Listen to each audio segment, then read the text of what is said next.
Assalamualaikum warahmatullahi wabarakatuh.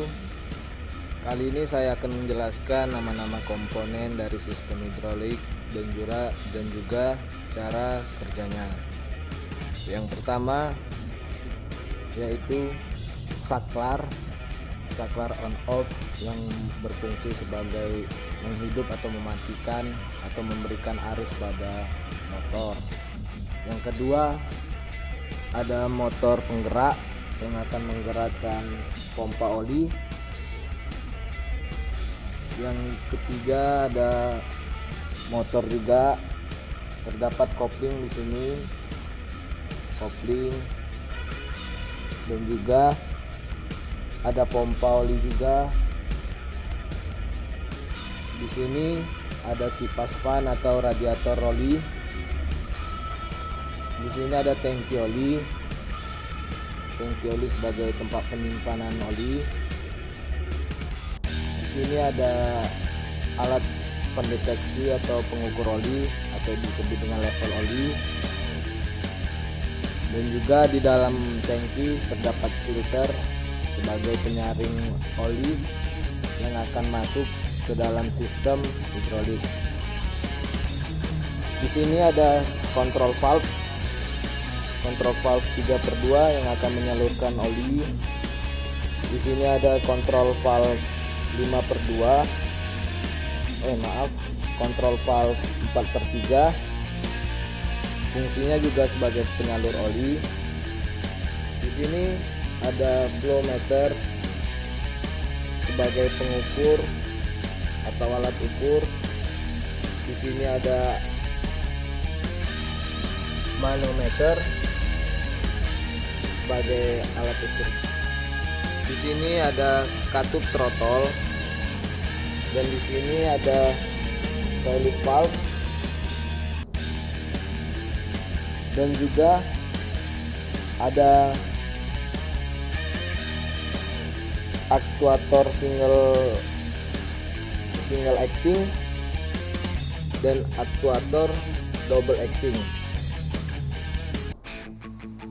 Dan selanjutnya saya akan menjelaskan tentang komponen-komponen sistem hidrolik yang terdapat kontrol valve 5/2 dan kontrol valve 3/2, motor penggerak, kopling, pompa oli, flow meter, katup throttle, saklar on off, tangki oli, level oli, radiator oli, manometer, relief valve, silinder dan tabung hidrolik atau aktuator pin,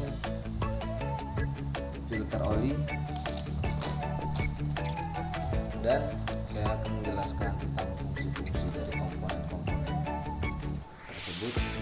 Yang pertama ada saklar, berfungsi sebagai penyalur arus pada motor.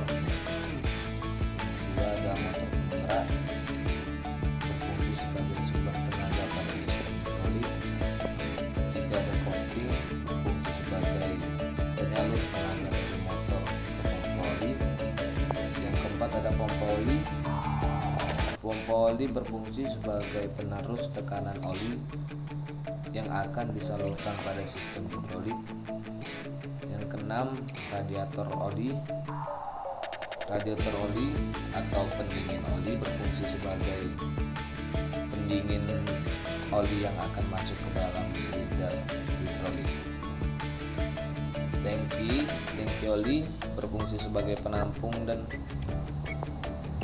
wadah oli sistem hidrolik. Yang ke-8 ada filter oli, berfungsi sebagai penyaring kotoran oli atau fluida yang akan masuk pada sistem hidrolik. Yang 9 ada level oli sebagai alat pengukur banyaknya oli yang ada pada tangki oli. Yang 10 ada manometer sebagai alat pengukur tekanan oli masuk atau fluida yang akan masuk ke dalam sistem hidrolik. Flow meter berfungsi sebagai pengukur laju aliran atau fluida atau oli yang mengalir pada sebuah sistem. Dan juga ada katup throttle. Katup ini berfungsi sebagai mengontrol aliran fluida pada sistem hidrolik. Ke-13 ada kontrol valve 3/2 dan kontrol valve 4/3 berfungsi sebagai pembagi aliran-aliran fluida atau aliran oli pada sistem hidrolik. Ke-14 ada relief valve. Ini digunakan untuk mengukur tekanan fluida yang bekerja pada sistem dan juga untuk mencegah beban atau tekanan yang berlebih pada sistem hidrolik. Aktuator single acting itu adalah silinder yang memiliki sistem kerja tunggal atau sistem kerja satu arah. Dan yang ke-16 aktuator double acting, silinder yang memiliki sistem kerja ganda atau sistem kerja dua arah. Baik, sekian dari saya. Saya ucapkan terima kasih. Assalamualaikum warahmatullahi wabarakatuh.